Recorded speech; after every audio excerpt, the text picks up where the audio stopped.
Good morning, good morning, good morning. I'd like to welcome you to BlackUSA.News, the voice of our people.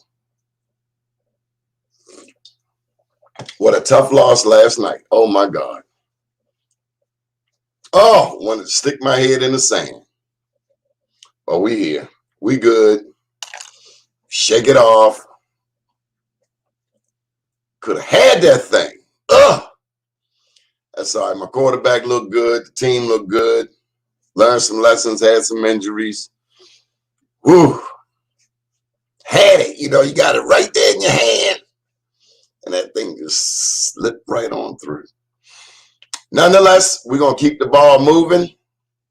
It's a beautiful day in the city of Baltimore. I hope it's nice wherever you are. Still in that hurricane season. As much as I love New Orleans, my God, they got some rotten weather. Like the hurricanes be like, I see you, New Orleans, here we come. So it's still hurricane season. Stay safe out there, folks, if you're down in the Gulf. They say we're going to get skipped. Again, quite fortunate in the city of Baltimore. So many things pass us by. We're fortunate. God, we're fortunate. Even in the wintertime, we're really fortunate compared to other places not far from us, Pittsburgh, New York. Ooh, those cities get hit. We're pretty fortunate in the city of Baltimore. Everybody's talking about education. Fox got more haters than, who got a lot of haters? Fox got more haters than anybody. Talking about Fox 45 in Baltimore. They keep on saying that the elected officials aren't showing up for their town hall meetings.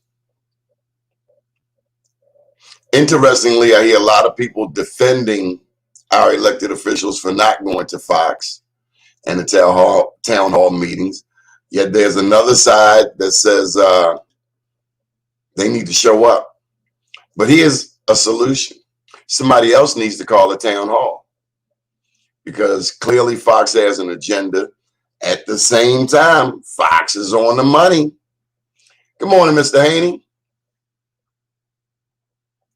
Put that little link over there. If you want to join us on the show, we'd love to have you on here.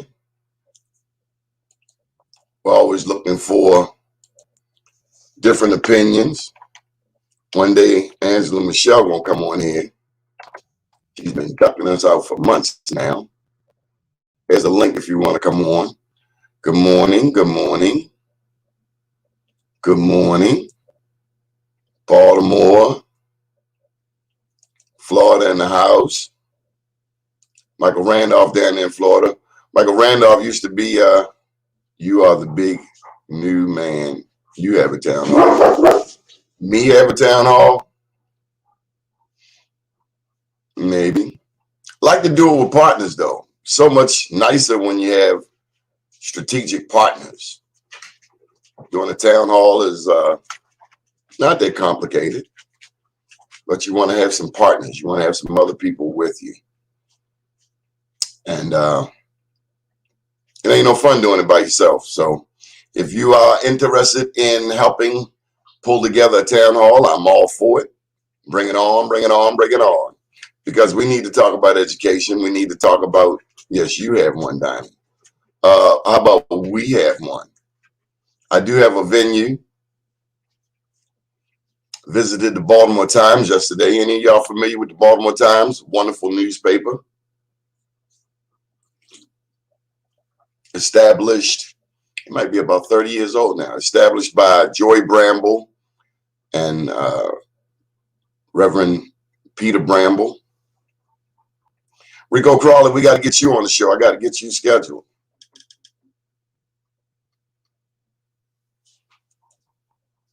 Yeah, A. Michelle. I done heard that before. Heard it all before. We have evening shows too, A. Michelle, and we got weekend shows. So, Mr. Haney, we've already determined that you will be the moderator. I've learned to fall back. We have a wonderful team here at BlackUSA.News. Speaking of which, on Monday nights, we have shared spaces with Chap, Quita, and Dason Brooks. Tuesday night, we have Town Hall. Mr. Haney, you might be hosting tonight. I have to attend a political fundraiser for Ben Brooks out at Martin's West. I will not. I've seen Rico. I've met Rico up at Art Social Club. Matter of fact, Rico, I purchased some books that I have to give away. And the book should be here tomorrow. Getting ready for next Wednesday's book signing on the 22nd at Ed Hill's spot. Ed Hill has purchased the building at 4th South Central Avenue, just south of Paul Laurence Dunbar, my alma mater. Rico is very supportive. Rico is supportive of a lot of people. I will sign your books. Hey, Michelle, I thought I could have signed them at the last book signing. Rico is so supportive of me. Yes, Rico is. Rico's a man about town. Very giving, very sharing. Wish we had more people like him. I had to call Mr. Kevin Setzer. He was making all of these lewd and lascivious comments about my Ravens last night.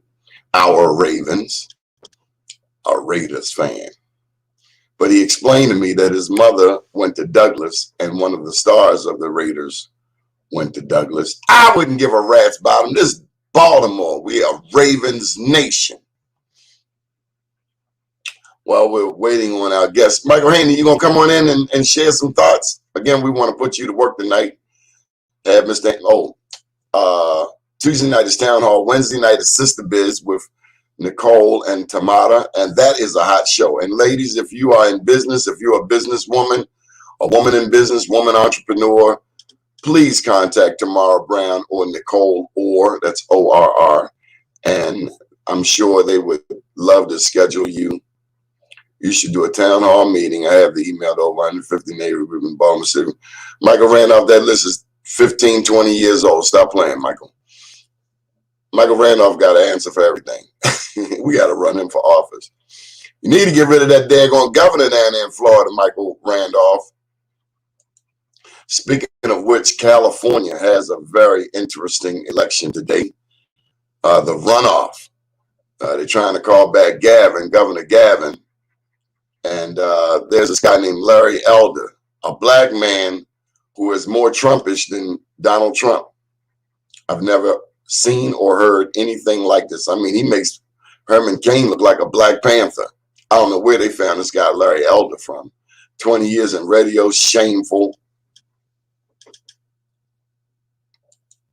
We presumably hate the governor. Yeah, what's his name? Clown face. Votes for a lot of stuff. Florida, Texas, all of these voting rights, all of these general assemblies across America, various states, they're coming with these voting rights. They want to limit non-white people from voting. That's essentially what it is. It's a scramble. Another 15, 20 years, America is going to be much more browner than it is today. And the numbers are going to change. And so that, folks, is why you are seeing such a scramble, such desperation by the Republican Party. They know their time is limited. It's almost over. Fat lady is warming up. Me. Not sure what happened to our guests, but we're going to keep the ball rolling. Got my main apple scrapple online. Michael Haney, how you doing, partner? Hey, I'm doing great, Donnie. Just back from Florida. Just flew back in from Florida. That's where 60 Minutes and Black USA was broadcast from this Sunday, and we'll be in Baltimore this coming Sunday. But thanks for inviting me on, Donnie.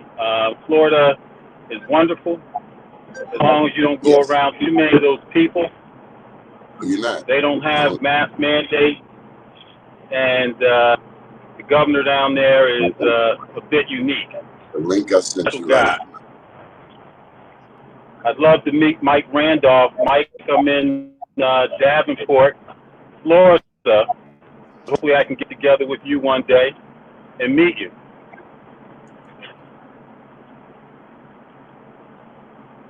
Yeah, Mike Randolph. What happened to you, Mike? You disappeared. Michael Haney, got your camera off? Yeah, Yeah, I'm gonna have to sign off the side. Okay, Michael Haynes uh having a little connectivities issue. Just heard from our guests. So as we keep the ball rolling, okay. Yeah, Michael Randolph, you got a solution for everything. I have not met a problem he does not have a solution for. But nonetheless, we're here in the city of Baltimore. Crime, violence, shootings, young people being shot. My God, my God. Nobody wants to take responsibility for the schools. Nobody on the local level, on the state level. All they can say is Baltimore has been shorted money for years. I'm hearing a lot of people defend this mayor, saying the problem was there when he got there, but he's been there 10 years. So we're hearing all kinds of opinions. And I guess opinions are like, you know what, everybody's got one. But this is what we know. Baltimore is more ratchet than it's ever been in my lifetime. That's what we know. And it's across the board. As Officer Chuck Lee has stated time and time again, there's a lack of accountability on all levels, from parents to students to neighbors to our elected officials who are MIA, missing in action. Everybody runs for office. They have all of these beautiful, well-documented, well-written explanations, storylines, campaign speeches. We're going to make Baltimore better. Yet no one said a word about education. Amazing. I'm all for millennial leadership, but what I'm not for is cowards.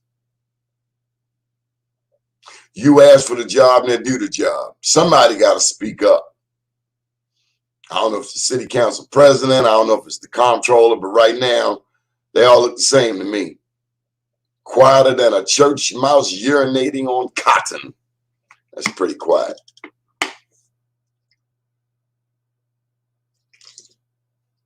Baltimore's never been this dirty. We've been trying to get our grass cut over here at William Penhues for 2 months. Grass is every bit of 3 feet high. Could be a dead body in there. Only way we know it ain't a dead body because we don't smell nothing. But the way our city is being neglected, I don't know. I thought we'd be doing better than this. I know it's a pandemic. Everybody knows. Everybody's struggling. But you can't keep collecting fees and not delivering the product. You're collecting. The red light cameras ain't stopped. Money is somewhere. Somebody got some money. Then I saw an article today about nonprofits and other entities getting stimulus money, American Recovery Act, how now nonprofits are being, they're going to get a little piece of the pie. Tamara Brown, come on in, Tamara. Tell me what you're doing with Sister Biz tomorrow. Thursday night, by the way, is Black Business Roundtable with Doug Blackshear and Dr. Ashley. Dr. Ashley is quite the therapist. Friday night, Black USA Crypto News with Kamal Hubbard. And he brings on some powerful guests, some powerful high caliber people in the Bitcoin and cryptocurrency world. It's new to a lot of us, but it is the new thing. As a matter of fact, you can buy into that via your, Cash App. People send you money. You can put a little bit in your Cash App. Then you got to learn how to get on the different boards. And so that's what Kamal is teaching people, some of the basics in terms of how to do cryptocurrency, the new stock market. Saturday morning at 10 a.m., we have Tasmia Gathers. I so adore Tasmia, dynamo, young businesswoman, wife, mother, but a dynamic entrepreneur with the DM firm. And she does Blackout live from New York City. And now we're on 7 days a week. We have Mike Haney on Sundays at 6 p.m., 60 Minutes in Black USA. I said, you sure you want to name it 60 Minutes? He said, yeah, we're going to spell it differently. Of course, they use the numbers. Mike has his own version. And he wants to come on and give our own version, if you will, of national news from an up close and personal level. So how y'all doing out there? Are you practicing self-care? Are you taking care of yourself? Are you checking on elders? Are you checking on the young people? I went past Mount Royal, I guess it was a middle school, Mount Royal Middle School yesterday. And number one, just picking your kid up from Mount Royal, oh my God, that is a task. If you drive through that street, was that? Not sure what street that is. McMecken, it is packed. You can't get through there. And there's something I don't understand. You know, in my day, if people got out of their car on the driver's side, nowadays you see people just leaving the driver's side door open like somebody ain't gonna knock it off, and like it won't be your own fault. I don't know. We've gotten, times have changed. I mean, there was a time when we were just more cautious. You know, we paid more attention. I don't know if we're distracted by text messaging, but we're doing some silly stuff out here in these streets. It's like nobody's paying attention. I don't know. We got to wake up. We got to pay attention. And I was speaking with my 8th grade teacher yesterday, Miss Catherine Orange. And I'll tell you why I called her, because I like fact checking. I heard the mayor say yesterday the City College is hundreds of years old. And actually, it was built in 1839. So one could say it's 1.8. It's almost 200 years old. He said it's hundreds of years old. Is that misleading? Hundreds means 2 or more. Am I being petty? He essentially said City College has to be rebuilt. It's a castle. This is what I know. And this was before the mayor was born. 1973, the Maryland State Lottery came on board. They promised money for education. We have a new football stadium, a new baseball stadium, but we have 25 plus schools where the heating and the air are crap. And the thing is, you know, a lot of people attribute Brandon's mayorship to Martin O'Malley. Whether it's true or not, that's the perception. Perception becomes reality. We know that Martin O'Malley brought in Stephanie. Stephanie brought in Brandon. So they all lumped together in that O'Malley political dynasty. And we get that. Whether it's true or not remains to be seen. But what we have not seen is an effective Baltimore City public school system. What we have not seen is things going north for the better. What we have seen is a 1.0 GPA for 70% of our students. Unbelievable. What Fortune 500 is going to come to a city where we're graduating illiterate people who can't sign their name? I mean, people fresh out of slavery had a better shot at upward progress, forward progress, seemingly than we do today. I just don't get it. I don't get it. I was telling you that I went to the Baltimore Times yesterday. They have moved. They're no longer in the old building. If you know where the Baltimore Times is, over on Charles Street above 25th, they moved to the Bank of America building. I got a tour yesterday. Oh my God, phenomenal building. And while I was there, lo and behold, okay, all right, I'll talk to you later. This young man came online. I have a little technical difficulty here, but new technology. So you're here, Lawrence Bell, former Baltimore City Council President. How are you, sir? I'm outstanding. I want to apologize for a little technical problem at the beginning of the hour. We're grateful that you're here. Good to be here. For those who don't know, who is Lawrence Bell? He's a slim black man that lives in Baltimore City. At the moment, I am operating a dental office that my dad was Dr. Lawrence Bell Jr. He passed away 3 years ago. And we have been here in this community on Arkansas Terrace across from historic Druid Hill Park. We've been here since 1979. During that time, I served in the Baltimore City Council. I was first elected in 1987, re-elected in 91, and then elected president of the City Council in 1995. In 1999, I made a unsuccessful attempt to become the mayor of the city. And at that point, I actually went to Atlanta, Georgia to do a radio talk show there at CBS Radio for a while. I did a little civil rights work in Atlanta, and I'm back here in Baltimore for the last, so many years now, and just trying to make a difference when I can. Donnie, I appreciate you having me on because you and I share a concern about our community, a genuine concern about our community, and I'm just really concerned about where Baltimore is, and particularly where the African American community is in 2021. So we've got a lot of work to do.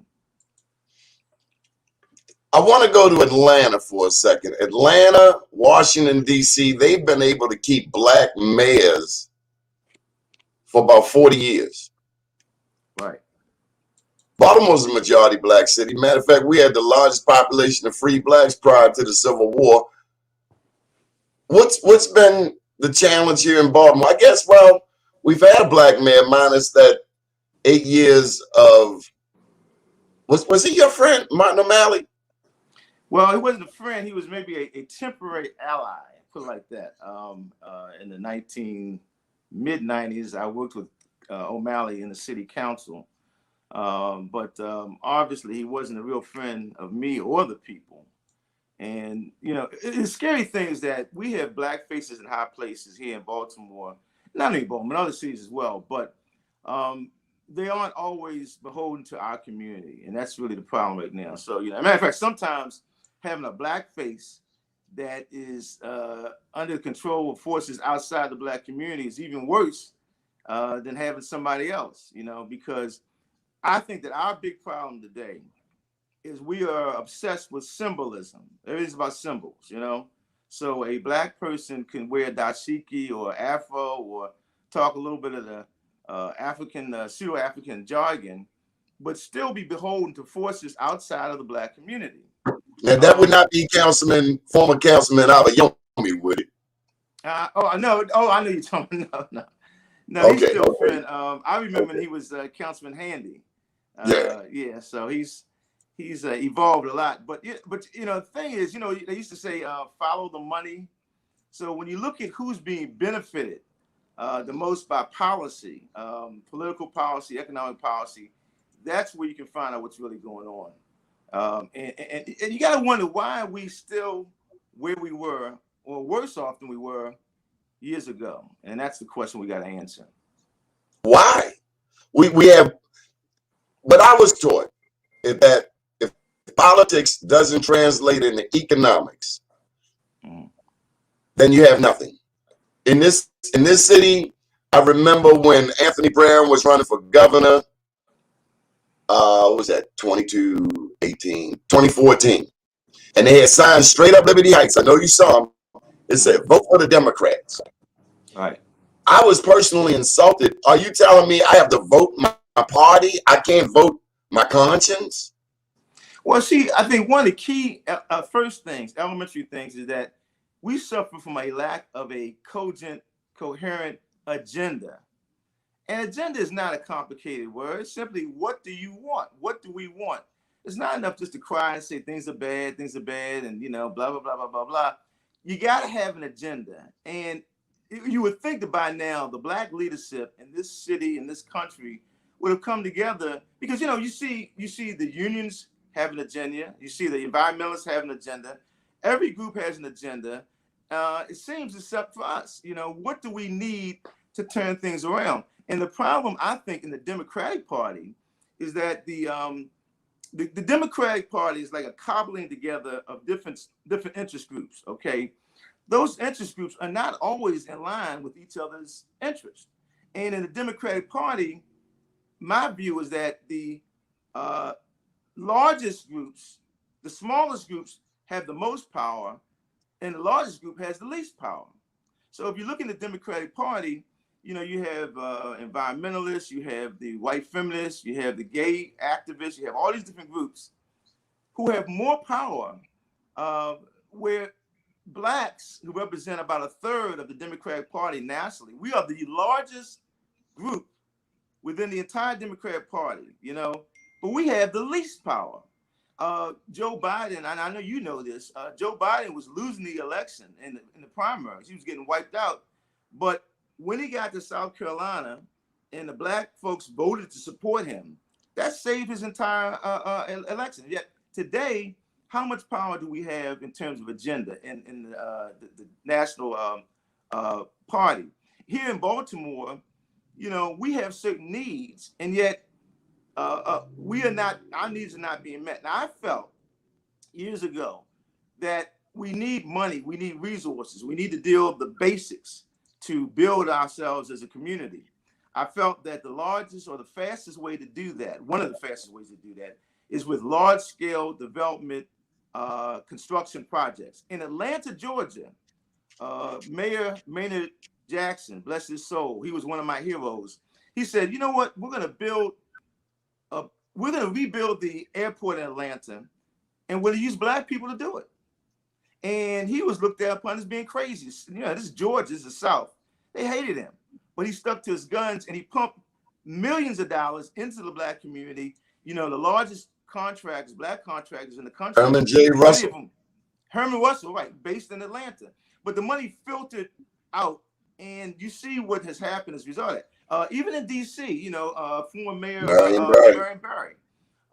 Why he was so popular is because of what he did in terms of helping black contractors and others. And it was really hard for Marion Barry because Washington, D.C. is different than other cities, and that is so dependent upon the federal government. But we never did that here in Baltimore. We still haven't done that in Baltimore, and we got to make some major changes. So we talked about Maynard Jackson, the economic empowerment, and then, of course, is a capital. I don't know if the capital, but certainly a capital in the civil rights movement. 40 years of black mayors, although Keisha Bottoms had a tough election last time around. I hear that Kasim Reed is looking to come back on the scene. You got a couple of comments. Large-scale project, the city is not upholding Article 5, Subtitle 28, City Code. This is from Mike Haney. I saw Mr. Bell in a Zoom meeting with Representative Mfume, who I don't get warm fuzzies about. What is Bell's impression of Mfume? Hey, Mike Haney, you can come on the show. He trying to Monday morning quarterback. Okay. No, he's trying to backseat drive. That's what he's doing. We would see more businesses growing. Like in Baltimore would be in the forefront of civil rights. So would you agree that when Pete Rawlins died, when Senator Clarence Blount died, that was the last of our black bosses, and we haven't had such political leadership since in the black community in Baltimore? Well, I think historically, it was changed a lot. If you go back, I would say 25 years or more, we had political clubs. Donnie, I remember one time I was doing a show on a station, a radio show, and a call came in that summer. I'm trying to remember the year it was, but anyway, I recognized the voice, and I said, "Wow!" I said, "Wait a minute, is this Senator Mitchell?" And I said, "Yeah." I said, "Wow, the producer's got to get your number because, man, I'd love to talk to you." He had been a friend of my dad, my parents, our family. And I'm C3 or C4? C3. The bear. Right. And, it's funny, that year, that summer, I called him up to talk to him to get some sense of the history. We were on the phone for almost 2 hours. I mean, it was the best conversation I'd ever had with him in all these years. I didn't realize how ill he was, and he passed away a few months later. But what he was saying to me, he says, "Look, Lawrence, back in the day, we had political organizations." He said, "Look, I didn't invent this. I learned it from the Italians, the Jews, the Greeks, these other groups. But when you had organizations that had an agenda, you could pursue different things with government, okay? You did have, you mentioned those powerhouses, but you had the Mitchell Families Organization. You had, at one time, much of the power was, the Mitchell Families. You had East Side Democratic Organization on the East Side. You had the Murphy families with the Afro.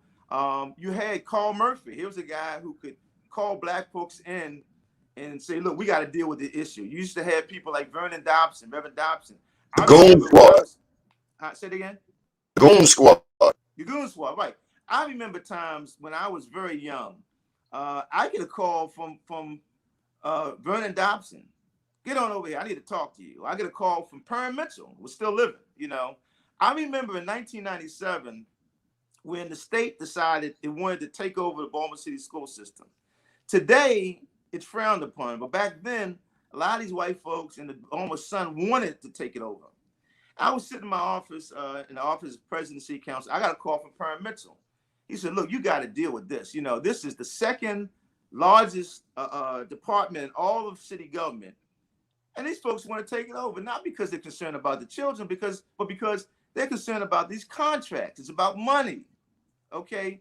And I had such respect for Perrin Mitchell, for Vernon Dobson, people like that. I stopped what I was doing to go over there and talk to them, you know, and I pledged I'm going to do everything I can to fight this happening, all right? But we lost because a lot of the black leaders at that time kind of caved in. But the point is that we don't have that kind of leadership right now. And there are too many people who are getting into electoral politics, who are social climbers, status seekers. They have no real agenda for the black community. And that's where we are right now. But we've got to quickly do this, because one of the things I talked to you about the other day is that we have all this money coming from the federal government, the American Rescue Plan, the infrastructure bill that was passed recently in Congress, the Biden administration. And that money is coming here to Maryland and to Baltimore. And we better get out in front with an agenda, because if we don't do that, all these other folks are jumping in there to take that money from us. Do you think this mayor will be pushing black business? I put it like this. I'm praying that he is. I'm praying. You know, I'm gonna tell you, it's been difficult because with COVID, it's made it easier for leaders, I'll put that in quotes, leaders, to really kind of hide. You know what I mean? We can't get to them. And some of that is legitimate because of the dangers associated with the coronavirus. But it has been a problem. And I mean, not only for the black community, people in the white community, communities all over Baltimore City have complained about City Hall being closed, about zoning, having hearings online, about planning. Major decisions are being made when 90% of the people aren't there at the table. And that's been a problem all over Baltimore City. Now, what I would hope is that Mayor Brandon Scott would listen to the community, would get with the community, would talk to African Americans. You know, right now, we put out a sign saying Black neighborhoods matter. We should not have to do that in a majority African American city. It doesn't make any sense. But this is the same mayor that says he's from Park Heights. Well, that's what he says. He says, he highlights his uncle's Cold Spring heating and plumbing. Yeah, well, that's true. But I tell you what, I put a call out to him. I'd like for him to meet with the Greater Mondawmin Coordinating Council with because we got some major issues here in West Side. We got issues over on the East Side. I know there's concern about, there's a proposal to put this trail through the middle of Gwynn Falls Parkway, which is ridiculous, and 33rd Street in Northeast Baltimore, which is ridiculous. The people don't want it. Ask the people, they don't want it. And yet there's an elite group that is has a lot of influence in City Hall that's pushing these things that the people don't want. How can that be? Don't you want bike lanes in your neighborhood? Well, you know, I'm gonna tell you what's interesting about these people. They're putting this propaganda out that the biggest problem that black people have in Baltimore and all over the country is we don't get enough exercise. That's what they're saying. We don't get enough. We're not talking about bad education. We're not talking about the crime. We're not talking about the unemployment. All of these issues, lack of housing, governor's tearing down half of the city right now, and the city looks like a bomb shelter. It looks like Beirut, Lebanon. But they're going around telling the powers that be that our biggest problem, the biggest problem black people have in America is that they don't get enough exercise.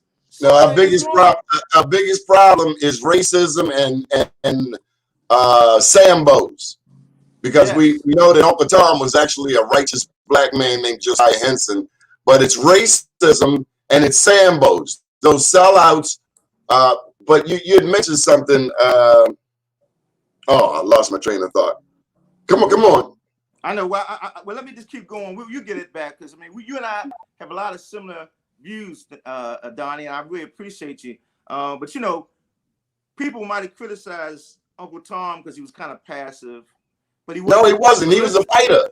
The He real. wasn't malicious. Okay, Sambo is what you got today, because you got people like Sambo who are cracking the whip. Here's the interesting thing: every other ethnic group, every other race, the people who are called leaders represent the people on the ground to the people over here and over there and up there, okay? But with black people, it's reversed. The perception is that you get a black person in office, for example, okay? He represents everybody else coming to bring the best message down to us and telling us, well, this is how it's going to be. And it's reversed, you know? There are white folks that believe, we had an issue right here with the lake here where they're cutting off Jewett Park Lake Drive, which everybody hates. And our political leadership is told Leon Pinkett didn't hate it. Leon Pinkett loved the idea. He said his constituents were all in support of single lanes around Jewett Park Drive. I'm like, dude, it's the shortcut from East Baltimore to West Baltimore. What are you doing? Oh, my constituents say they can't cross the street. The traffic's too fast. It ain't a side street. It's a major thoroughfare. How many black people or people that live in that area? From where I am, I'm here at Arkansas, Gwynns Falls. You can go around to Jewett Hill Avenue, Madison Avenue, McCullough Street, Utah Place. Go all the way around there. Where have you heard anybody say that they can't get across the street? That's ridiculous. Leon Pinkett, and I'm going to be very clear on this, engaged in a new strategy where they have these little tiny meetings of people, knowing that 99% of people aren't even there. And then they'll say, well, we talked to folks, and they said that this is what they want. The Sun Papers did this recently. Last week, there was an article that talked about a survey that the Transportation Department had about Jewett Park Lake Drive. Here's what they did. They cherry-picked 187 people who don't even live around here, who they knew want to create almost what's called almost like a gated community for white folks to move in. Asked them how they felt about it, and then claimed that they had the will of the people for doing this. On the call that they had with several of us, I said, is this a scientific survey? Do you know what a scientific survey or poll is? How big was the sample? Who did you talk to? You know, but these are kinds of really outrageous things that are being done to siphon off money that should be going to help people here in our community. Where is our black media? Well, I tell you, the first one that I'm seeing any response to this is Donnie Glover, and I really appreciate you. And I'm hoping Tamara Brown, Nicole Orr. We got a team of people. Mike Caney. Yeah, we got to get the word out because we have other outlets. Long before we came on the scene, we have other black outlets. What about them? Well, we just getting started. I'm hoping some of them will be listening to this program and others. And I'm just going to say to them, look, ask yourself this. Do you want bike lanes and other things that are cutting off the parking in Baltimore City? One of the biggest concerns of people that live here, that have businesses here, is that there's not enough parking. You have these fanatics who are saying, well, we want to eliminate cars. This is what they're really saying, privately what they're saying. Okay, they're saying we don't like cars. I personally believe that the best way to deal with the issues of carbon emissions is what actually what Obama was doing. I don't agree with Obama and everything, but I think that he was onto something when he said we need to go to electric cars. Okay, we need to speed up that process. All right, but we do need to get around in these cities. And the idea of eliminating all the cars by purposely, intentionally creating congestion. Go down Druid Hill Avenue, past Martin Luther King Boulevard, congestion. Over here at the park, congestion. I mean, it's a violation of the fire code of Baltimore City, which says that city streets throughout the city have to be at least 20 feet wide. Why? Because you got fire trucks, you got ambulances. Okay, and I've seen many times, and I'm not just making this up, I've seen and others have seen cases where fire trucks and ambulances can't even get across Jewett Park Lake Drive because of the backup of traffic. It doesn't make any sense. And here's the important thing. If we're talking about democracy, the majority of people don't want that. So why does it keep North Avenue right now is a disaster? Now, those who are listening right now, how do you feel about North Avenue being carved up to be a one-lane little country road? It's ridiculous. So that message has to be amplified, and it's got to get down there to City Hall, as soon as possible.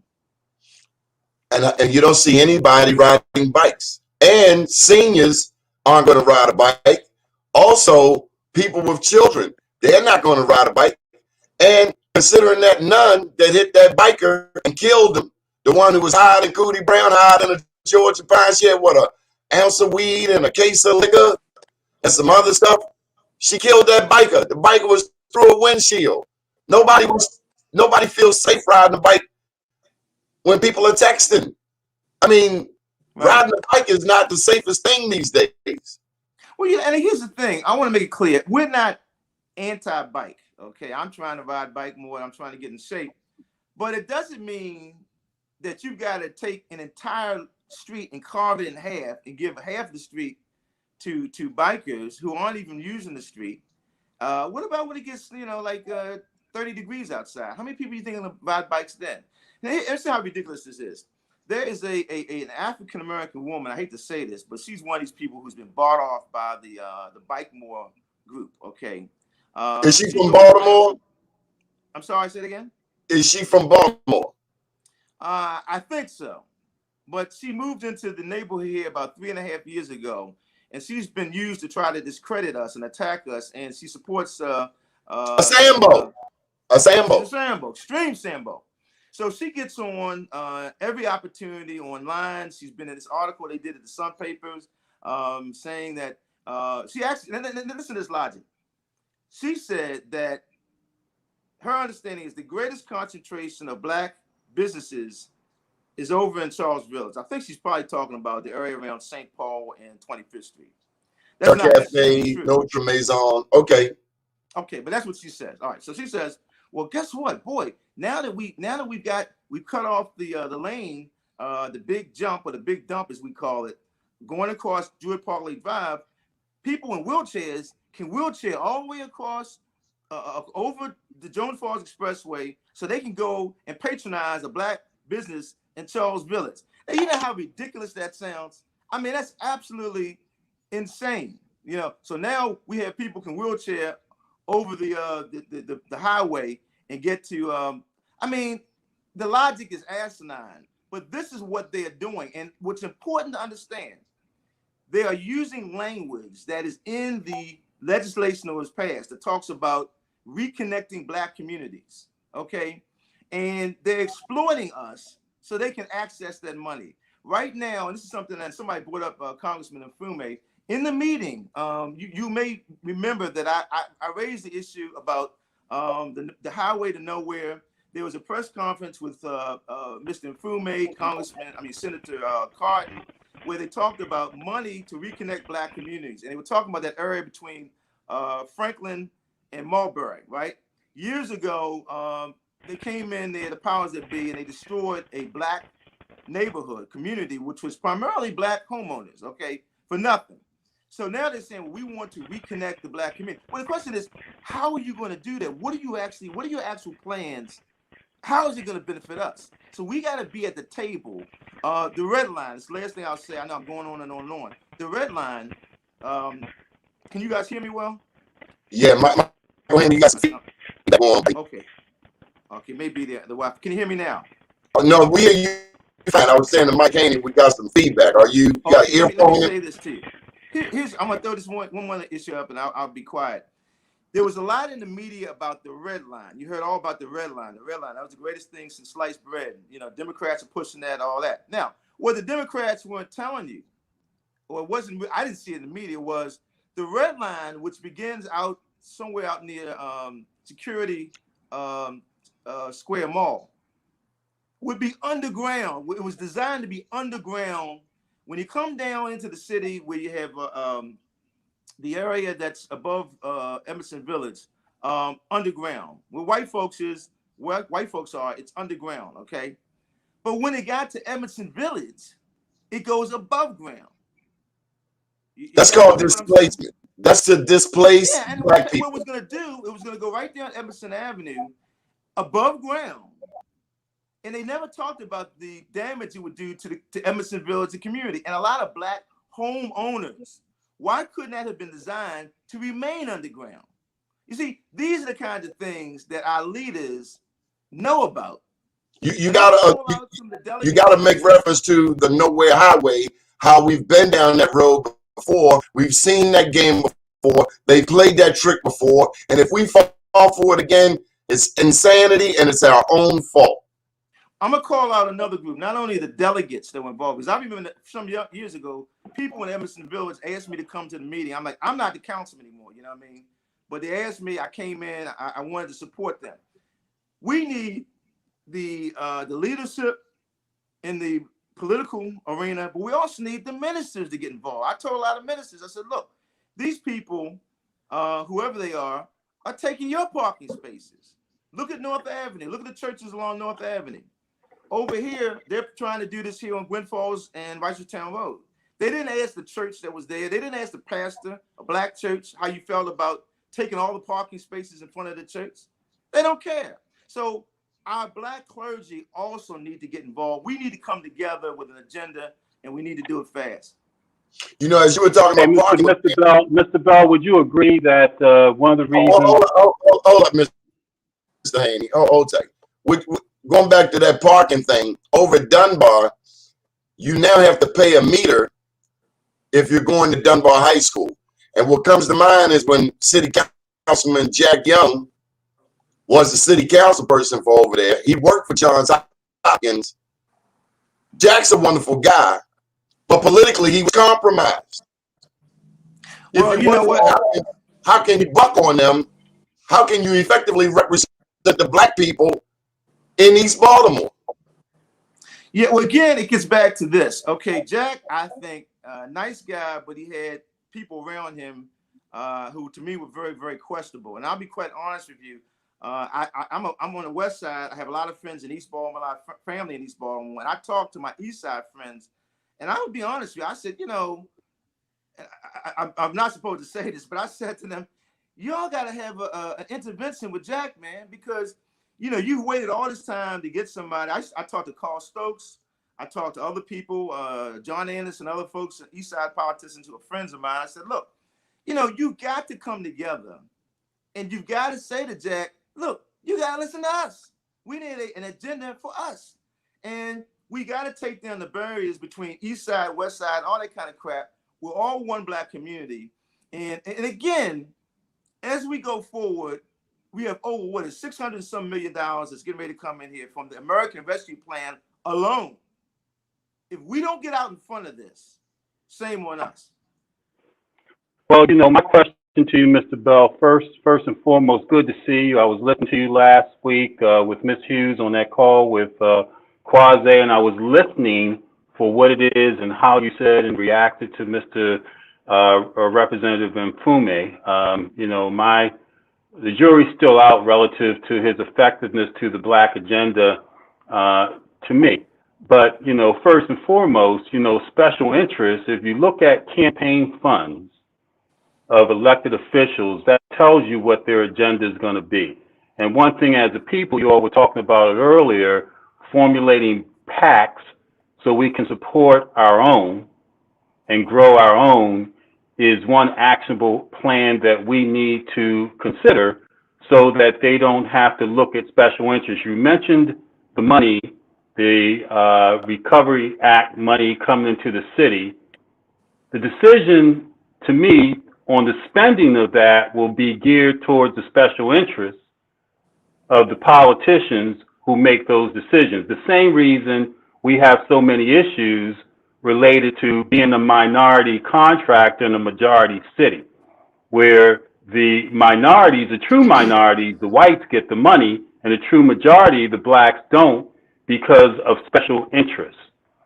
You also talked about the ministerial folks, and I would just like to comment that many of them have abandoned the city, even though, and that's why I think you see a downtrodden number of churches in our community, is because the ministers don't necessarily, they don't serve the community. Many of their congregants, many of them live in Howard County, Baltimore County, Anne Arundel County. So there's no real investment as it was when I was coming up in Evanston Village of pastors that lived in the community. So I think that's a big issue relative to our churches being part of the Black agenda relative to Baltimore City. There's no skin in the game except on Sundays.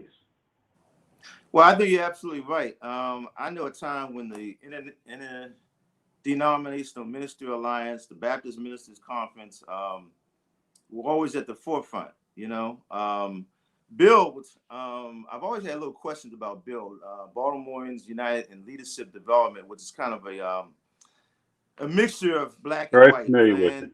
one of my concerns, and I'm gonna just be very honest, is that it seems like whenever you have black and whites coming together, the whites are always in control. You ever notice that? And I don't know that the white liberal agenda is always really empowering for black people. You know what I mean?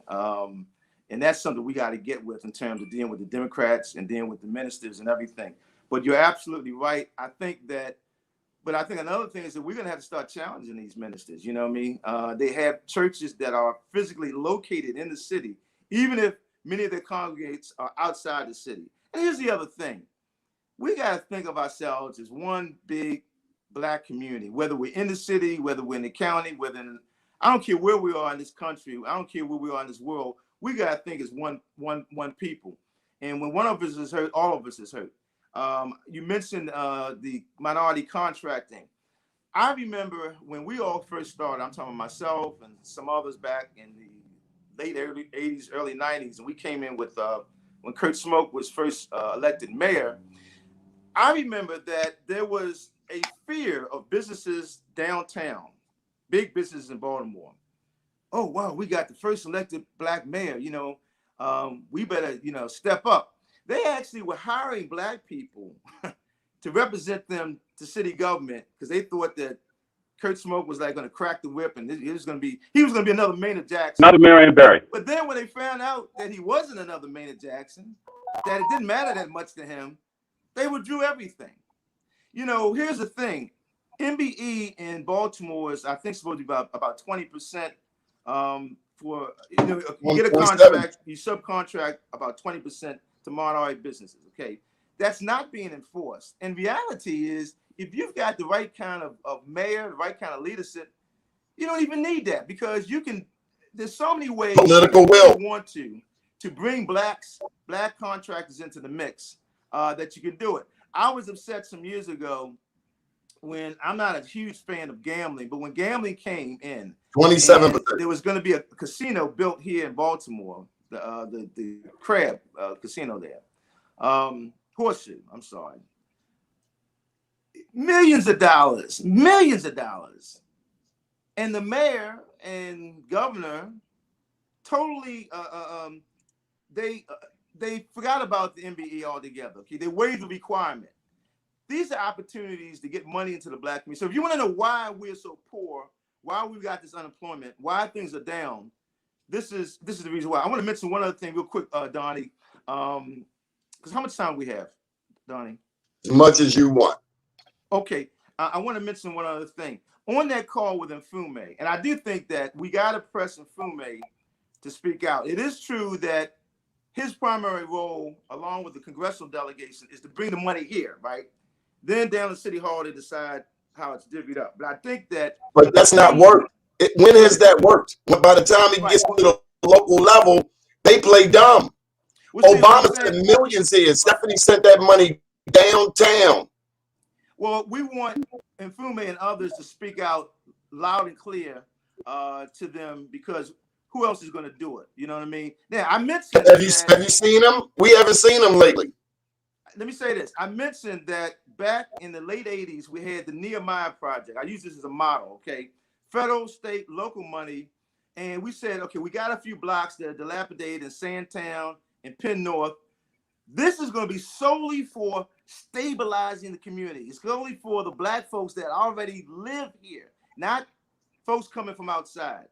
We said back then, if you were making $15,000, $16,000 a year, low income, you paying rent, we'll work with you, clean your credit up, qualify you, get you a mortgage where you're going to be paying no more than you already paying in rent. Because we're trying to stabilize the community. Those houses look as good today as they did 30 some years ago. Why They're right behind me. They're right behind my house. I live here, right next door to it. So why can't we do that here in Baltimore today? You know what I mean? Why are we having a governor knocking down all these houses? In some cases, they're using eminent domain to knock down good houses. Okay? Well, let me challenge you on that. What do you do with all of the vacants? In my block, when I moved there, it was 95% occupied. Today, it's maybe 15% occupied. The vacants, we keep getting boarded up. The actual wind, they cause fires, particularly in the wintertime. What I'm saying is that there should be a plan to replace it. That's all I'm saying. In other words, what's happening is they're knocking it down so fast, and they're creating what they call parks, which are really vacant lots. And you look all around the city, it's just vacant. But how long, big brother, do we look at these vacants? I've been looking at them for 20 years in my block. How long do I have to look at them? Because Dolores Kelly, you may want to talk with her. She often speaks to me about how much it costs to renovate one of these houses, and also that banks are not big on lending money to individuals to rehab a house. But you know, Donnie, I think we're missing the picture here in terms of knocking those houses down by a Republican or by any politician, in terms of allowing people to move in. Because what happens when you have a decreasing population? You change the demographics of the district, and all of a sudden you have less representation. So particularly in our neighborhoods, you don't see them wanting to increase the population in that regard, which is part of the reason Port Covington has been built, because Port Covington will become a fertile ground for a different type of representation than you see in the neighborhoods that they have demolished this housing. And then there's a gatekeeper for us to go in there. Well, okay, let me say this to you. Here's the thing, Donnie. There is an expense when you do these spot, you knock down a house, one house here, one house there. Okay. But here's the point. If you're going to knock down an entire block, okay, and that's what Nehemiah was about, your cost per unit goes down dramatically, okay? In other words, rather than putting a lot of money into doing one house in the middle of the block, if you're going to knock the whole block down anyway, what we did was we did the entire block. Your cost is much lower because you're doing, with materials and so forth. So all I'm saying is that wherever possible, let's try to plan. And again, going to what Michael has just said, we should be planning, I think, looking out for the residents that are already here, not about white gentry coming in and just taking over like what's happening. Would this be a solution for Baltimore to buy its own construction equipment and do it itself? Well, I'm gonna tell you something. I think we have a lot of young people who could learn masonry, carpentry, drywall, plumbing. We can have a Mervo, pay them more money than some of them are getting out there paying selling drugs right now. Okay, people selling drugs. The drug market, the economy is so depleted that they're selling nickel and dime bags, and they're barely making a minimum wage and killing each other over crumbs. Why not take these young brothers and train them in a skill that they can use for the rest of their life? And here's the point I'm making is that this discussion that we have right now, the three of us, okay, why can't we have a black think tank where we sit down and talk about the pros, the cons? I don't know everything, okay, but you don't know everything. But if we put people together, we talk about it, we can come up with solutions, instead of having these people from outside coming in that pull the mayor's ear. And I'm gonna tell you something else that bothers me.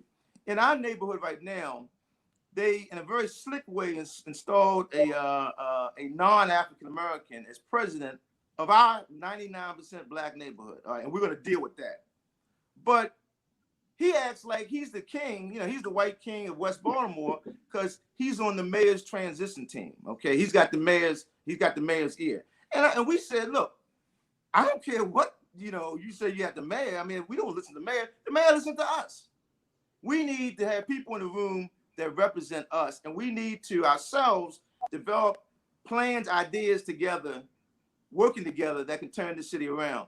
But we got to do it fast because there's a lot of money that's at stake right now.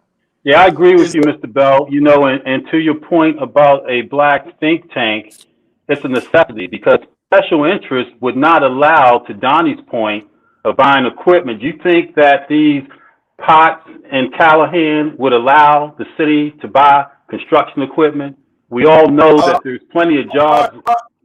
The point of it is that if they are feeding the pockets of the politicians to keep them in office, there are certain inherent things that politicians cannot do. And this is where we have to what you all talked about earlier, have to figure out a way to provide for our own politicians, grow our own, ensure that they have special interests from us from a financial perspective so that they're more comfortable with our agenda. Secondly, we got to build our communications vehicle, which to your point, Mr. Bell, is so important for a network like this. You said we should be communicating broader than even Baltimore, but what's the platform? Because we know the incentive for good politics is bad press. When a politician gets bad press, it pushes good politics out. New York Times, New York Financial News, the Washington Post, the Baltimore Sun, Fox 45. What's our platform of press to put pressure on our politicians to address our agenda, which is the compelling reason that we need to expand BlackUSA.News. It's not about Donnie. It's about a communications vehicle that we can trust and believe in. You go up in the Jewish community, you ask them what paper they read. It ain't the Baltimore Sun, they read the Jewish Times. You ask the Hispanic people, what is it that they believe and get their news from? What is ours? Well, black people in Baltimore too often get their news from the Baltimore Sun. Baltimore Sun. Right. And that fuels the political pressure. That fuels the political pressure on the politicians with their distorted views about black people and black neighborhoods. See, here's another thing with that. If you go back to the 60s or even earlier, the media somewhat, I guess without even thinking about it, kind of forwarded the civil rights movement because it was good news. You know what I mean? Dr. King had done things in Montgomery, Alabama. The movement actually stalled for a little while, for a couple of years, because they couldn't figure out how to take it to the next level. And then all of a sudden, February 1960, a group of people in North Carolina sit in at a lunch counter. And most of the established black institutions of leadership didn't like that. King had the foresight to say, oh, wow, this is the future. He flies over there, blesses it, and overnight it explodes all over the country, people sitting in and so forth. And that set the stage for a lot of the 1960s. But by the end of the 1960s, the media, and you've heard this before, said, wait a minute, we got to take these black people off of television. We got to control them, because we're helping them out. And so now today, one advantage is we have social media. However, let me just throw this in there. But let me say this. The thing with social media is it's like garbage in, garbage out. We promote parties. That's what we do. We promote parties. The number one party promoted in the world. Not voting, parties. Not PTA meetings, parties. Not community meetings, parties. I told a group of people recently, I said, look, in Egypt, they overthrew an entire government because of Facebook. And what are y'all talking about on Facebook? Arab Summer. That's what's got to change. But I think that forums like this can really go a long way. Listen, by the way, I want you, Donnie, I know you've heard of Dr. Claude Anderson, who wrote Powernomics, the book Black Labor, White Wealth. I got to meet him when I was still in Atlanta. And people like this who have done research that can help us put together an agenda, how to, here's another thing. People need to know this also about a lot of politicians. A lot of politicians aren't actually the most, I'm trying to be nice. They're not always the smartest people in the world, okay? They're not always the most educated, knowledgeable people in the world. They tend to have the cleanest backgrounds that can pass a security check. Right. Because we look at all that kind of superficial stuff, but that doesn't mean that these people, even if they are well-intentioned, and a lot of them are not, even if they are, it doesn't mean they really know what needs to be done. Okay, and you've seen that happen at the highest echelons of Baltimore City. So again, that's why we need to do this, because we need to present them with an agenda that comes from us, and then we need to hold them accountable. And then if they don't do it, we need to put them out there for not doing it. And the black media would be what we need to hold people and politicians accountable. Mr. Bell, have you ever been to Africa? You know what? I hate to say, my parents have been several times, but I have never gotten on. I'm like Marcus Garvey. I haven't stepped on the continent physically, but mentally, But I haven't been there now. Yeah, I think that as we understand our history and heritage, we can formulate an agenda that's a foundation of concrete or cement. And so what we hope to do is educate more people about where we come from so that we can create a black print of where we're going. And I think also, that's part of it. Like to reverse our thinking. I mean, if you call somebody African, there's still people say, I ain't no African. Or there's still people that think of Africa and think of Tarzan swinging through. You really want them to see black empowerment, black leaders making black. You know what? When I was in school, I was in Maryland, and those are my militant days when I had the beard, man. I had all that. Donnie, I remember one of the first classes I had, and my minor was African American Studies. There was a brother from the southern part of Africa. It might have been Namibia, Zimbabwe. I can't remember where he was, but one thing he said, the propaganda with black Americans, y'all think of Tarzan movies and all this, and he was explaining that Africa has grasslands, desert area, and tropical area, and people don't live in tropical area like they do in Tarzan movies. They live in the grasslands. And he was breaking all this down. He said, "But now look, when I was growing up, when I watched television, I thought all black Americans did was sing and dance and play basketball, because that propaganda, they're getting propaganda, we're getting propaganda." And I'm glad, Michael, you brought this up, because this is very dangerous. We have some groups that are going around on the internet right now. What is this? ADOS? You've heard of ADOS? You've heard some of these groups, and they're very anti-Pan-African, and they're trying to draw a wedge between black Americans and the brothers and sisters on the continent. That's a very dangerous thing. We are strong when they are strong. They are strong when we are strong, and we really gotta keep pushing that.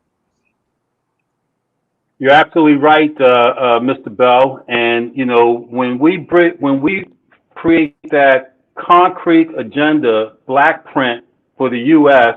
at simultaneously creating a bridge between our homeland of Africa, then we become powerful as a people, as you mentioned, because they have resources and knowledge to help us.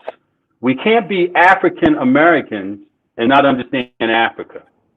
And is that the true path for our agenda?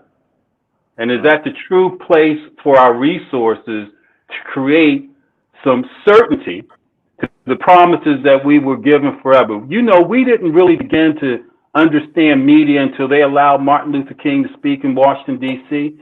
To your point, that was the point that white media was forced to cover him, because he was allowed to speak to over 200,000 people, and we as a people heard one voice simultaneously that gave us information. That was extremely dangerous to the right system. Well, I'll tell you something else.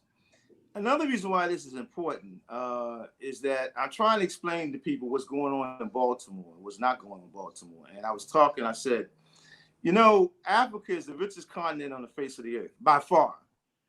But you've got black people in South Africa, where over 90% of the world's diamonds come from.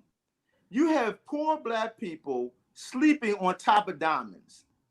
How do you explain that? And see, when you understand that process, how it got to be that way, you can also understand Baltimore City, how Baltimore City is. You can understand colonization, neo-colonization. This is a colony right here, okay? And when I'm talking to these people, we have a meeting this evening of the Mondawmin Neighborhood Improvement Association. A lot of strange things have been going on. We have a Korean liquor store owner who's behaving as though he's in charge of the community, which is unbelievable to me, right? Have a white guy over here whose side he's taking over. And I said, y'all got to be much more aggressive. We got to be aggressive. Stop being so timid. They're not timid. They come in here and just take over, and they don't feel bad about it. We need a revolution. We need a revolution. And it doesn't have to be of violence. It just has to be of togetherness and communication. If you had listened to my show on Sunday, 60 Minutes in Black USA, it was an educational perspective from Kenya, which is one of the richest gold mines in the world, to your point of how it was extracted by Europeans. And so now we're comparing notes. We're comparing notes and we're giving real education, factual education. And that's how we grow and that's how we prosper, because we learn from each other. Right. Well, I agree with you 100%. And I was telling some people when I was in Atlanta, when I was doing radio talk in Atlanta, the media, the ministers, there was a group called Concerned Black Clergy of Greater Atlanta, and they'd meet on Mondays, and a very strong, powerful group. There was a brother that came, he was an ambassador from Zimbabwe, and he was talking about all the negative press that Zimbabwe had been getting, and Robert Mugabe. And he said, look, we need to break this down so you understand. When the white man came into Zimbabwe, which was Rhodesia, I believe, right? 72% of the land is owned by white folks to this day, to that day. And it's the best land. So when there's a drought, obviously we're going to have, our economy is going to be bad. And then, of course, white folks over here, the media attacking Mugabe and so forth. But these are the kinds of things that we need to understand. And we need to understand how that relates to right here. Now, to your point, I want to mention that, and you can go online, and Donnie, you need to check this out. This group called Baltimore, and I didn't know this till recently, they did questionnaires that they sent to all the candidates that ran for municipal offices last time around, to the mayors, people running for city council in this district and other districts, okay? We didn't even know about this. And if you go to the website, you can see how they sold us out. I mean, that's very clear. And we're wondering why. Thank you, Leon Pinkett. I'm sorry, say it again. Thank you, Leon Pinkett. Right. Leon sold us out. And then the guy afterwards, look at what he, in his own words, what he wrote down in the questionnaire that he was going to do that was totally against what he knew the people wanted. Absolutely. How he got, okay. And they got, and Mike, you talked about this earlier, they're getting campaign contributions that need to be put out there. But why can't you ought to go to the bus stop on North Avenue right in McCullough, because he got his picture in the bus stop, and you should draw a little red nose on him and put some curly hair like Bozo. I can't believe his picture's still up. But this is our black politicians have no fear of us as a people. That fear holds us accountable, just like it did with our parents.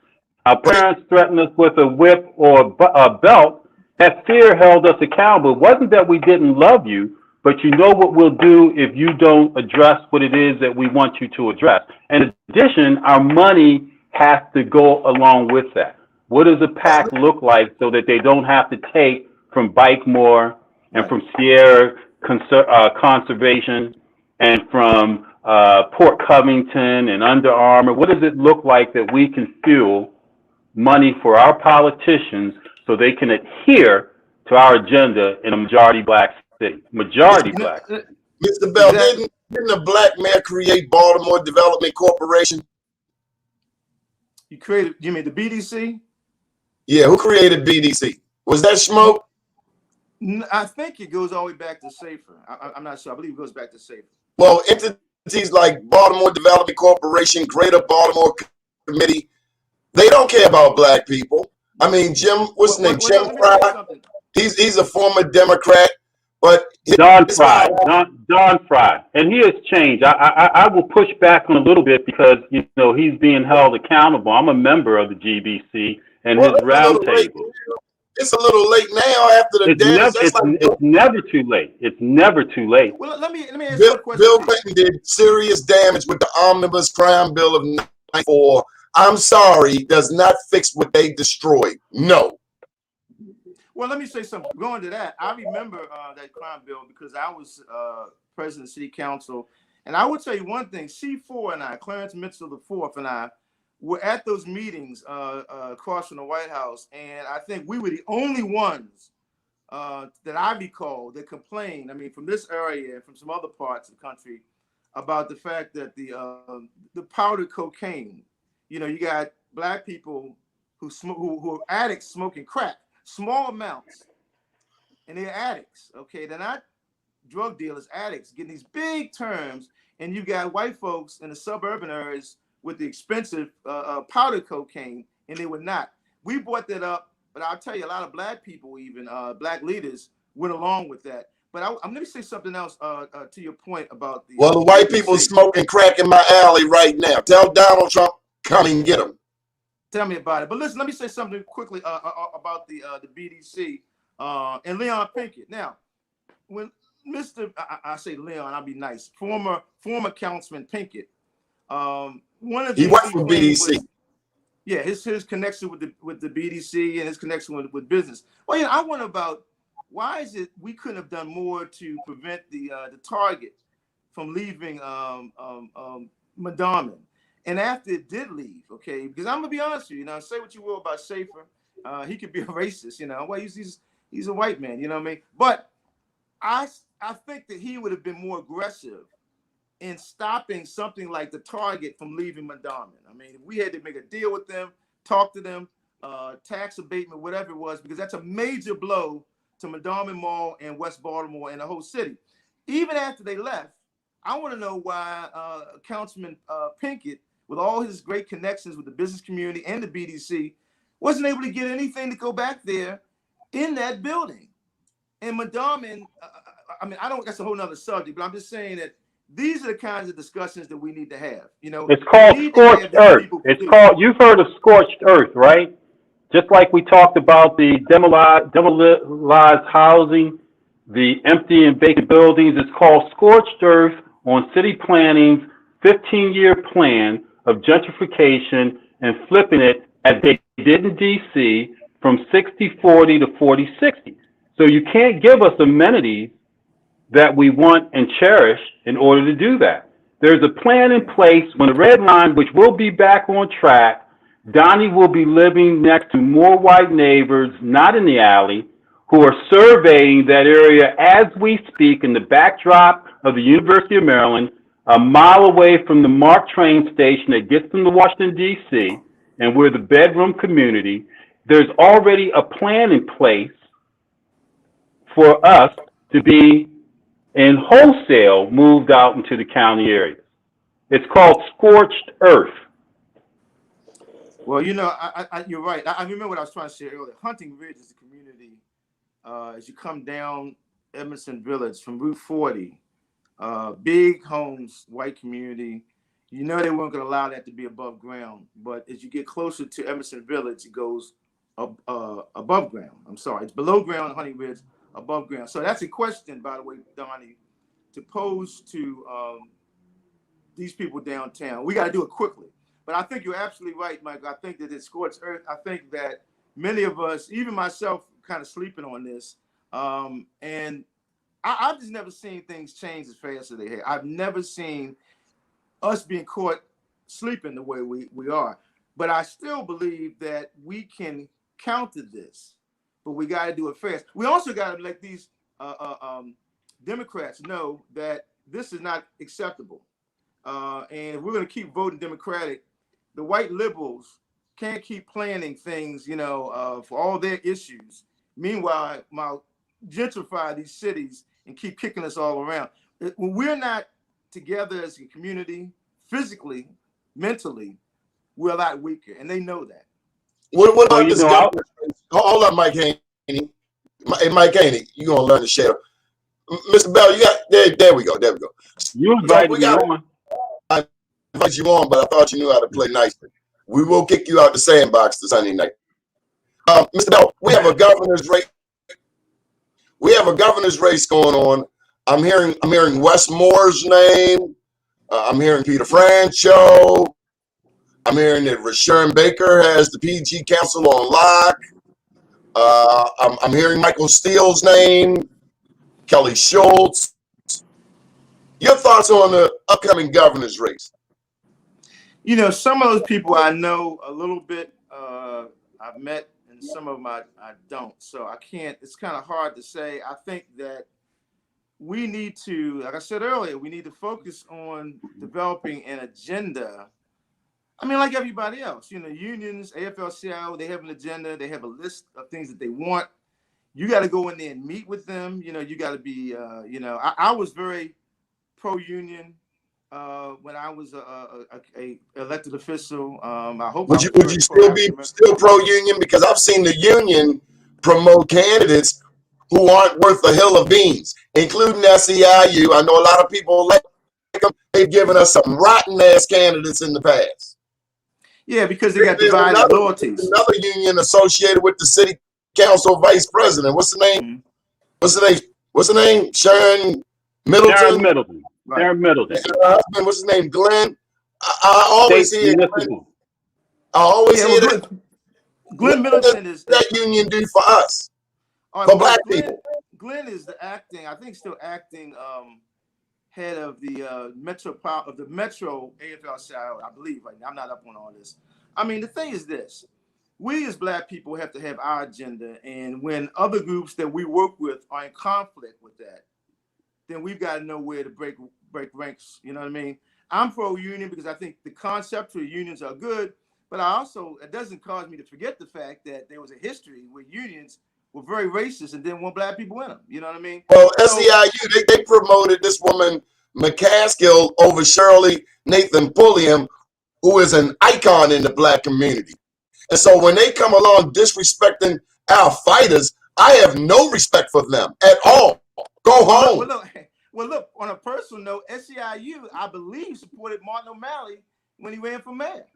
We need to bring that back up again. So I mean, as did a lot of black mothers, and a lot of black women thought Martin O'Malley was cute until he locked up their sons. Yeah, well, he burned a lot of people. I think O'Malley. The thing about him was he was a chameleon. Obviously, people know about the story about how he put the knife in me, but if you look at it, I think one of the reasons why he had trouble when he wanted to run for president is that he burnt so many people here in the city and the state. He burned Hillary Clinton. He got on that national stage, talk smack to Hillary, and then he didn't know a Kurd from a Shia, from a Shiite, from a Sunni. He didn't know anything about international politics. Yeah, and like I said, he was so treacherous that what happened was many, even the powers here in Maryland, would not support him when he ran, you know, because he was just burning everybody. But I think that right now is a great opportunity. And like I said earlier, I really do believe we need to have a think tank. I believe another principle is that as black folks, we need to look at what we have in common, what we agree upon. One of the problems I think we've had throughout our history is we might agree with 90%, and the 10% or the 5% we don't agree upon, we'll argue and fight to the death over often petty stuff. There are some basic things that all of us should be able to agree upon, and we need to write those things out. Make that the agenda. Send to these people. Make them take a position. Also, look at what they did in the past. Look at their history. You know what I mean? But we have one plaguing issue, Mr. Bell, and it's called classism. As you well know, for the past 50 years, many people from West Baltimore made the trek out Liberty Road. Right. We lost our best and our brightest minds, our upwardly mobile. Now black people out Liberty Road have lost 3 supermarkets, Shoppers, Giant, and Food Lion. So, I mean, they're just getting big box stores out there. So we've been split. Also, there are black women I would love to date who would never come to Sandtown. They want to go to Owens Mills. But you know who will come to Sandtown, who is coming to Sandtown? White girls. And they're buying properties. But we won't come back to the hood. We'd rather pay $300,000 for a cheap prefab house out there in Owens Mills than to put half of that money in a 3-story house on Druid Hill Avenue.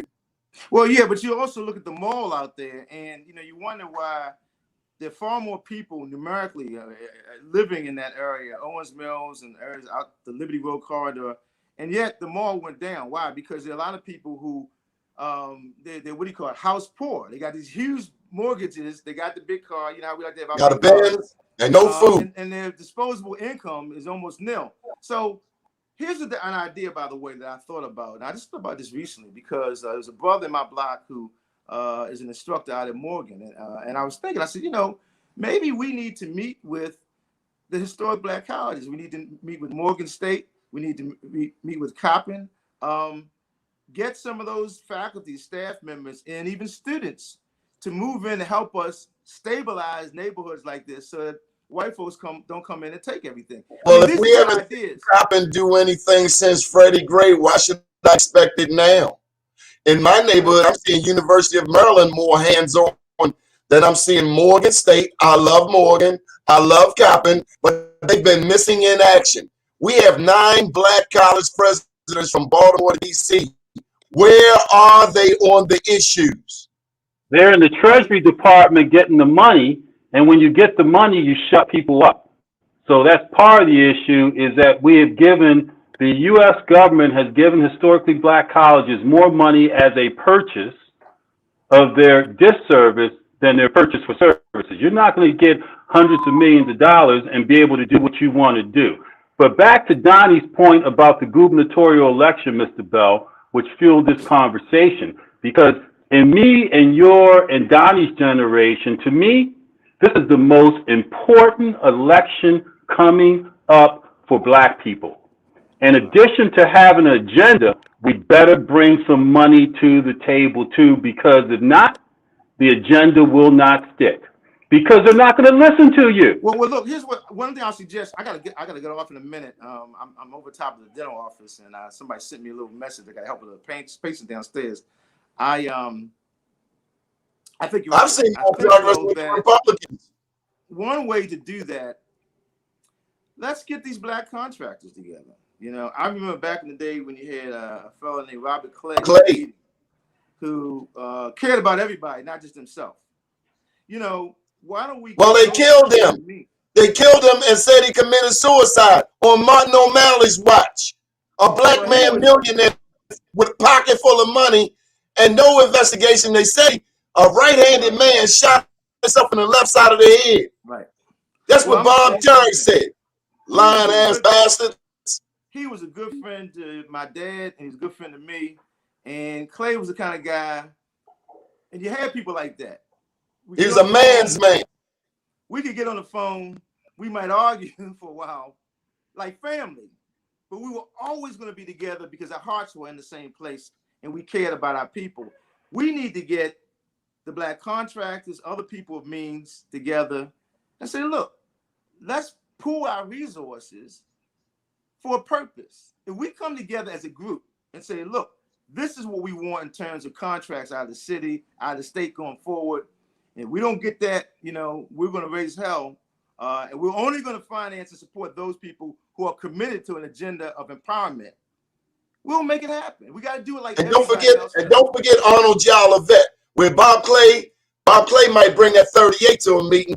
Arnold Jolivet brought that law degree to a meeting and sued. We're supposed to be suing the city every 5 minutes. But I'm gonna tell you something. Jolivet will come down to City Hall, to the Board of Estimates, and fight and blow up those white contractors that didn't subcontract to Blacks. He was involved. I talked to you earlier about that whole issue about the casino. Jolivet was the only guy out there fighting. He was there. He informed myself, R.B. Jones. You remember R.B. Jones when R.B. was around writing? He was out there by himself, trying to fight to keep the city from waiving the MBE requirement on the casinos. The problem was, with Clay being away and with things changing, many of the Black contractors were scared. And I would say, look, y'all ain't got nothing anyway. What are you afraid of losing? You don't have anything. Nothing from nothing leaves nothing. It's like being on a plantation and you're afraid the master's going to get you. But here's the thing. If you come together as a group, not one person sells out, they get a few crumbs, they forget about everybody else. If they came together as a group, together they would be strong, and they could make demands. And again, here's one other thing, and I got to sign out, Donnie, I apologize, I got to run for a minute, but if the Black media will start to put out that information about where we are with MBE, you know, you've got a mayor and others to go around bragging about, you know, how they want equity. Well, where are we really in terms of the numbers, concrete numbers in terms of equity? That's what we need to know, and that needs to be put out there on Front Street. Did you say equity? Equity like in Dana Moore equity? Yeah, so now you have a white guy who was the head of Venable. Now, I don't know him personally, but it's amazing that you have a guy who was the chair of Venable, the biggest law firm practically in the state, and he's now the solicitor. He's the head of the law department. The first contract was $42 million, and it did not go to black people. Look, I was known as being hard on Kurt Smoke. Kurt Smoke could never have gotten away with doing something like that. He had a black, you know, Neil Janey was his solicitor. But again, that's where how far I stand into drop. I got to sign out right now. I appreciate this so much, what you're doing. And anytime you need me again and you want me again, I'll come back. But let's continue this conversation. Yeah, we need you to drive in the trunk of your car these politicians out to Leakin Park. Well, okay. You know, let's do it politically and economically. But we're gonna have a political meeting. We're gonna do that. In Leakin Park. Good talking to you. That's all they understand. Okay, right, we'll be back tonight at 7 o'clock. Thank you, Mr. Bell. Okay, take care. Great talking to you guys. Mike Haynes, we'll be back tonight at 7 p.m. for. Are you gonna host tonight so I can go to this fundraiser, political fundraiser? Freeze up. He will be hosting tonight at 7 o'clock. My name is Donnie Glover, and see you at 7 p.m. for Town Hall. Have a good day. Be nice to somebody, and